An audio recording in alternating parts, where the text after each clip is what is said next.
Good morning, John Kirkland here with the Greater Bluffton Chamber of Commerce.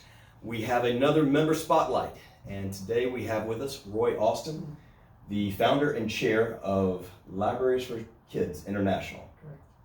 Roy, thank you for being with us this morning. John, appreciate you having me. Absolutely. So we have Roy here. He's going to tell us a little bit about Libraries for Kids. So really start off with, how did you get involved with Libraries for Kids? You say you're the founder, so what got you to found this organization? John, I went on a safari to Africa a couple of years ago to see the animals. Wasn't interested in all the cultural stops on the tour, but I found out that I thoroughly enjoyed them. And we visited a school in Amboseli, Kenya. And somebody in the group asked the teacher, "Do you have a library?" And her face lit up and she smiled. She said, "No, but we'd love to." Well, I couldn't get that out of my head. And so when I came back, I thought, how hard can this be? We'll just have some books donated and we'll ship them over there. Of course, I had several people tell me to forget it would never work. But, focus on the objective, not the obstacle.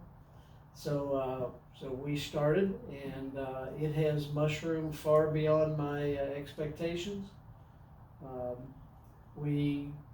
Prior to the pandemic, we'd shipped books to 11 schools. We also bought them textbooks because we learned that it's very common for 20 or 30 students to have to share one book. So that was very gratifying. We're getting wonderful videos and pictures from teachers.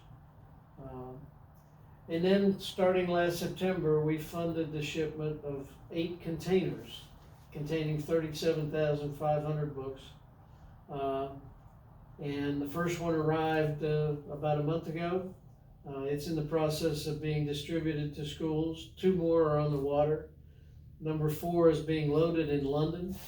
And number 5, 6, 7, and 8 will be going shortly after that. Well, that's great. So those containers will create libraries in 1,600 schools. And we only work with rural schools that don't have internet access or electricity, because they're the ones that have the greatest need. Those 1,600 schools have about 250,000 children in them. So that's kind of where we are right now.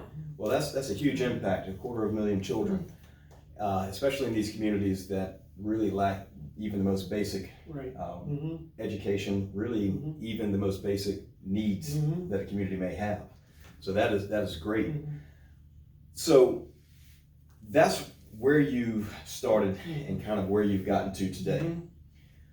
When you think about Libraries for Kids today, what are your goals right now? What are you working on today? Right now, it's all about fundraising to ship more containers in the future and also to buy more textbooks. The teachers are reporting back to us that the ones that we shipped, created libraries for and that we bought textbooks for, that enrollment has gone up significantly. Parents are coming in the evening to get instruction, but more importantly, scores are up. All the kids in Kenya have to take an annual exam, and that determines whether or not they can move up to the next level. Well, the rural schools have always been at a disadvantage because they didn't have, textbooks or reference libraries. So now they're reporting that their scores are going up in the schools that we have supplied so far. So that's great. That's exciting. When you can see a result of what you're doing, that's very rewarding. And so I think it's great that you're able to make that impact. Looking forward, where do you hope to be?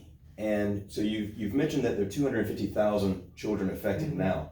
How many children are you wanting to affect moving forward? In Kenya, there are over 6,700 rural schools.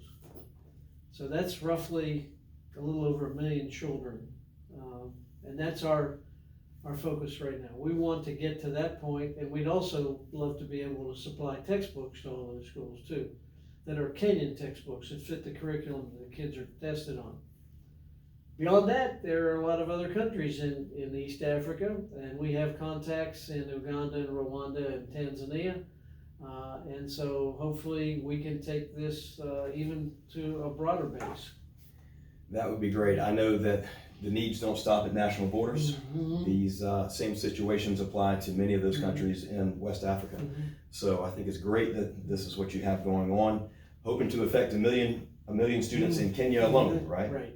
And so I imagine, I don't even know, do you have any numbers for how many maybe in the neighboring countries that might be affected? No, we haven't gotten that far. So it's just future radar. Hopefully we can, any place literally in the world that doesn't have internet, then that's a candidate. So that my vision exceeds my lifespan, John. Well, Roy, thank you for coming and talking to us. Tell us a little bit about Libraries for Kids International. Is there anything that you would like to ask for, or people to get involved, people who maybe have heard what you've said and they think this is a great idea and they want to help contribute? What could they do? I think the biggest thing, our website is libraries4kids.org, and we need money. And look at it this way: an average textbook over there costs about $6. So if you can just contribute $6, you can put a textbook in the hands of a child. It costs us about $35 once the containers arrive to distribute the books to one school.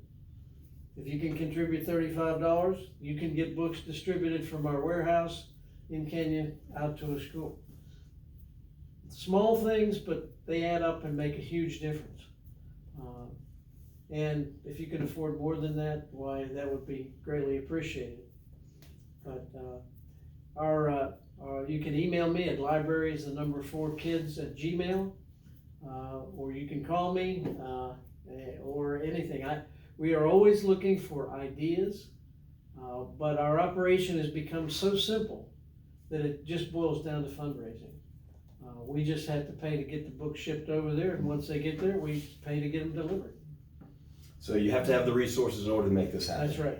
And okay, so. But a good example, there's a book named The Boy Who Harnessed the Wind. And it's about a young man in Malawi who got a hold of a book that wasn't even in the language he spoke. And he did some amazing things, so I highly recommend it. It's a great example of what happens when you can put a book in the hands of a child with a little bit of ambition and creativity, what can be done. The Boy Who Harnessed the Wind. Great. Well, thank you, Roy. Thanks, we certainly John. do appreciate you having me. Yes, sir. Well, thank you so much for coming and telling us a little bit about Libraries for Kids International. And so, again, John Kirkland with the Greater Bluffton Chamber of Commerce. This was another member spotlight for Libraries for Kids International. Thank you.